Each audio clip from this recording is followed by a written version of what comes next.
The only problem I see in the market is they don't know how much chlorine to use, because chlorine is being used as a disinfectant, algae killer, sometimes even for clarification purposes. Some people do that, they just shock chlorinate everything every single time. And that's the problem.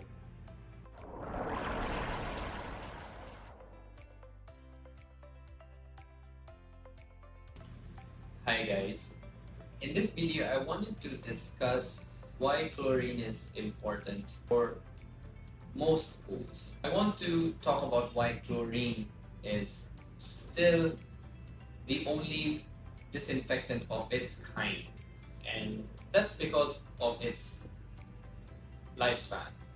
What I mean is, when you put it into the pool, it lasts for few hours if the pool is shaded, and if your pool is not shaded, then sunlight can evaporate the chlorine. But usually chlorine does stay for a long time. Now, comparing it with other oxidants or disinfectants like UV is a spot treatment. So what that means is, if the water passes through the UV lamp, that's the only time it's getting disinfected. But by the time it arrives in the pool, it has been sterilized, but there's nothing in the pool anymore to disinfect it. Or if you were to say, let's use ozone. Now, ozone is very similar, very short half-life in the pool. So even if the water gets treated by ozone, you cannot guarantee the disinfection of the water unless you were to improve the pool turnover rate. For those who don't know what's pool turnover rate, or pool turnover, is how long it takes for all of the water in the pool to pass through one filter cycle. So let's say if you have an ozone and you have this body of pool water, it is to pass through an ozone. By the time, say, the water gets introduced to ozone, the next time the same water will get introduced to the ozone would depend on your pool turnover, would depend on the pump. So if you have 50,000 liters and your pump can only pump out, say, 10,000 liters per hour, so the next time it's gonna get treated is after 5 hours. I hope that's not too technical, but you get the point. If we were to put chlorine into the water, it doesn't matter if the water comes back after 5 hours or 4 hours. As long as there's enough residual chlorine in the water, your water is safe. The water is disinfected.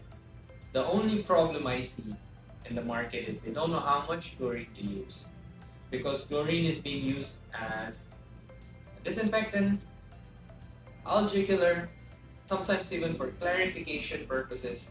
Some people do that, they just shock chlorinate everything every single time. And that's the problem. That when people swim in the pool, they don't like the smell of chlorine. It's because they don't know how much chlorine to put, or they just overdose the chlorine. And that's why we created a certain product, we created Spark, to help prevent algae in the pool and also lower down chlorine demand, so that you could have a crystal clear pool, but also a properly disinfected, safe pool. So even if you were to use UV, ozone, other disinfectants or sterilizers, chlorine is still the king of disinfection, especially for long-term disinfection. Now, I have also heard about other people using, they have non-chlorinated pools. So it could be via ionization, electrolysis.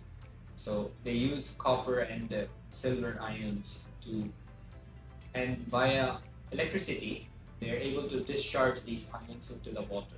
Now this works. You may not need chlorine for the disinfection, but then again, it's not so well proven, and there's a reason to it.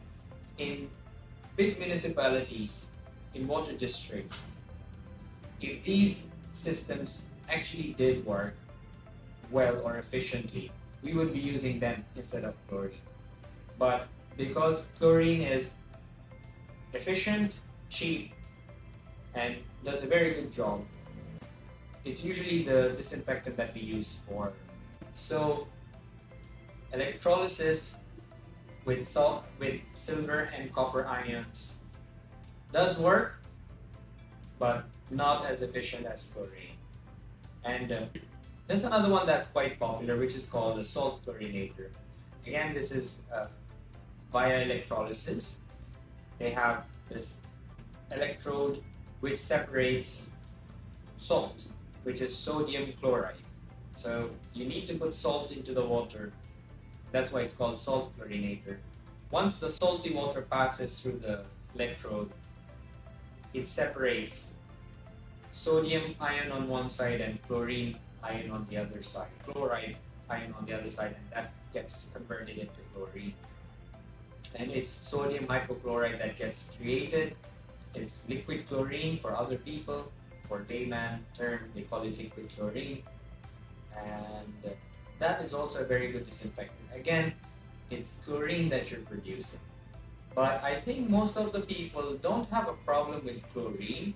What they have problem is with the chlorine odor, the smell. I mean, honestly, when was the last time you swam in a pool with no chlorine smell? Usually whenever someone smells in the pool, they are so used to having chlorine smell. And that's what people don't want. And sometimes they get the dry skin, rashy eyes, itchy skin. Those are all problems of using too much chlorine and not properly disinfecting the pool. So we'll make a video again in the future for other oxidants and how you can use them together. But for this video, the main goal is to keep your pool disinfected for longer periods of time and cheaply and efficiently. And chlorine is the best, the most efficient disinfectant out there. That's all for this video. See you in the next one.